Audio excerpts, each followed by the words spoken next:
Friends. So ఇవాళ 5th day of నవరాత్రులు. ఈరోజు అమ్మవారి అవతారం గురించి మనం తెలుసుకుందాం. ఇవాళ అమ్మవారి అవతారం వచ్చేసి స్కందమాతాదేవి.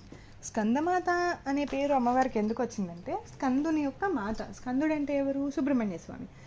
ఈ అమ్మవారి అవతారం యొక్క స్టోరీ మనకి తెలియాలి అంటే ఫస్ట్ వచ్చేసి తారకాసురుడు అనే ఒక అసురుడు ఉండేవాడు. ఆ అసురుడు ఒక వరం కోరుతాడు బ్రహ్మదేవుణ్ణి.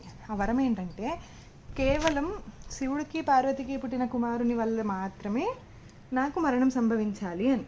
అలాంటి సమయంలో బ్రహ్మవరం ఇచ్చినప్పుడు వాళ్ళకి పుట్టిన కుమారుడు అంటే సుబ్రహ్మణ్య స్వామి, అతన్నే స్కంద అని కూడా అంటారు.